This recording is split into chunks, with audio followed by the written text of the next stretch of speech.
Hello കൂട്ടുകാരെ, എന്തൊക്കെയുണ്ട് വിശേഷങ്ങൾ? എല്ലാവരും സുഖമായിട്ടിരിക്കുന്നു.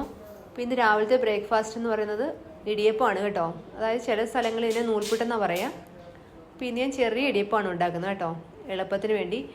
ഇടിയപ്പത്തിൻ്റെ സ്റ്റാൻഡ് ഇവിടെ ഉണ്ട്, പക്ഷേ ഒറ്റ ട്രിപ്പ് 4 എണ്ണ ഉണ്ടാക്കാൻ പറ്റുമോ, അത് കാരണം പെട്ടെന്നാവട്ടെ എന്ന് വെച്ച് ഞാൻ ചെറിയ ഇടിയപ്പം ഉണ്ടാക്കി കേട്ടോ. അപ്പോൾ ആദ്യം വെച്ചത് വെന്ത് ഞാൻ ഇറക്കി വെച്ചേ, അതിനെ ഇവിടെ നിന്ന് തണുക്കട്ടെ. നമുക്കിനിയിപ്പോൾ ഒരു കൂർക്ക മെഴുക്കുവരട്ടിയും കൂടെ വെക്കാം. അത് ഞാൻ പാത്രം അടുപ്പത്ത് വെച്ച് സവാളയൊക്കെ വഴറ്റാവേ. അപ്പോൾ കൂർക്ക ഇവിടെ വെന്തിരിക്കുക. കുക്കറിനകത്ത് വെച്ച് ഒരു വിസിൽ കേൾപ്പിച്ച് വെച്ചിട്ടുണ്ട്. സവാളയൊക്കെ വാടിട്ട് പിന്നെ അതിനകത്ത് ഇടാനായിട്ട് അപ്പോൾ ഇന്ന് ചതച്ച മുളകില്ല കേട്ടോ. അപ്പോൾ നമുക്ക് മുളക് പൊടി മഞ്ഞൾപ്പൊടിയൊക്കെ ചേർത്തിട്ട് അതൊന്ന് മെഴുക്കുവരട്ടി ഉണ്ടാക്കാം. ഇവിടെ അപ്പം ഒരാൾ ഇത് കഴിക്കത്തില്ല കേട്ടോ, കൂർക്ക കഴിക്കാത്ത ഒരാളുണ്ട്. പിന്നെ അവനിനി വേറെ എന്തെങ്കിലും ഉണ്ടാക്കണം. എല്ലാവരും കൂടെ ഒരുമിച്ച് കഴിച്ചാൽ പിന്നെ കുഴപ്പമില്ല, പാടില്ലല്ലോ.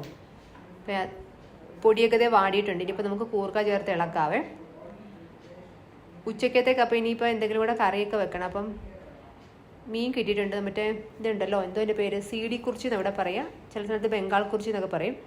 അപ്പോൾ അതൊന്ന് വറുത്തു, ഒരു കറി വെച്ചു, പിന്നെ ഒരു അവിയലും കൂടെ വെച്ചിട്ടുണ്ട്.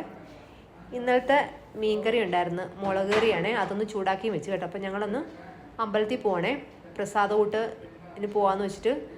കളഫ നടക്കുകയല്ലേ, ഭയങ്കര തിരക്കായിരുന്നു. പക്ഷേ എന്നാലും ക്യൂവിലൊക്കെ നിന്ന് അത് കഴിക്കുന്ന ഒരു രസമല്ലേ. പിന്നെ ഞങ്ങൾ വൈകിട്ട് വന്ന് പച്ചക്കറി മേടിക്കാൻ പോയേ. നമ്മുടെ ഇവിടെ നാടൻ സാധനം വിൽക്കുന്ന ഒരു കടയുണ്ട് കേട്ടോ, അവിടുന്ന് ഞങ്ങൾ എല്ലാ ആഴ്ചയിലും പച്ചക്കറി മേടിക്കുന്നത്. അവിടുന്ന് തിരിച്ചു വന്നു. അപ്പോൾ കുഞ്ഞുങ്ങൾക്ക് എക്സാം ആയതുകൊണ്ട് നേരത്തെ പഠനം നടത്തുവാണേ. അപ്പോൾ ഇന്നത്തെ വിശേഷങ്ങളൊക്കെ എത്രയേ ഉള്ളൂ. Okay, by.